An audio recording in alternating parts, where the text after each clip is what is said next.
मैं अष्टावक्र की गीता पढ़ रही थी, तो मैंने उसमें देखा कि जो मान्यता है, अष्टावक्र कहते हैं कि आप अगर अभी मानते हैं कि आप मुक्त हैं, तो आप मुक्त हैं।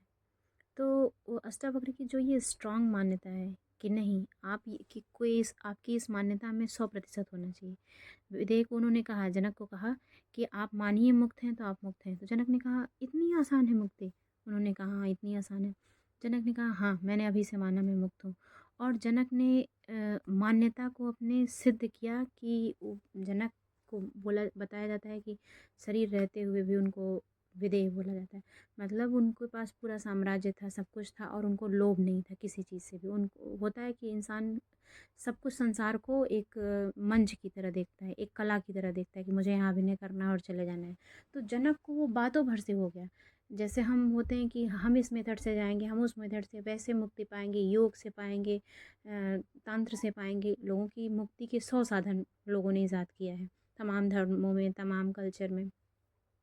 लेकिन अष्टावक्र ने कहा, नहीं, इतना कठिन नहीं है मुक्ति, मुक्ति बहुत आसान है। होता है ना, हम कभी कोई चीज़ जब बहुत कठिन होती है तो उसको सोचते हैं कि तभी ये चीज़ अच्छी होगी। कोई चीज़ सरल आपको मिलेगी, आपको आप कभी उसमें अच्छा ही निकाल ही नहीं सकते, वो आपका विजन ही नहीं काम करता वहाँ। तो मुझे एक जो अष्टावक्र की गीता में ये है कि जो ये मान्यता है कि आप मानिए कि मुक्त हो गए और आप मुक्त हो गए, इतना आसान कि मैं, मेरा यहाँ संसार पूरा भरा पड़ा है और अभी मैं मानूँ कि मुझे ये तो कभी न कभी जाना ही होगा ये सब छोड़ के, और उसके बाद मुझे उससे कैसे मोह रहेगा? आप जानिए, मैं उस आसक्ति में हूँ, तब मुझे कितना मोह है कि अरे मेरा ये, मेरा ये, मेरा ये। लेकिन जैसे मुझे पता ये चल जाए, एक्चुअल में पता चल जाए, पता सबको रहता है, लेकिन लोग रोज़ उसको रिकॉल नहीं करते, याद नहीं कर पाते, ज़हन में नहीं ला पाते। और अगर किसी दिन आपको पता चल जाए कि नहीं, ये कुछ नहीं है, आपको जाना है यहाँ से, वो पता आपको हमेशा रहे, आप खा रहे हैं, पी रहे हैं, कहीं भी रह रहे हैं, तो आप समझिए कि पूरा खेल खेलेंगे, पूरा संसार में आप अभिनय करेंगे, और आपको जाने में कोई दुख नहीं होगा, तकलीफ़ नहीं होगी, मोह नहीं होगी, आसक्ति नहीं होगी। तो ये इतना आसान था मुक्ति। और इतना आसान कैसे थी मुक्ति? ये सिर्फ मान्यता का था कि आप मानिए कि मुक्त हुए और आप मुक्त हुए।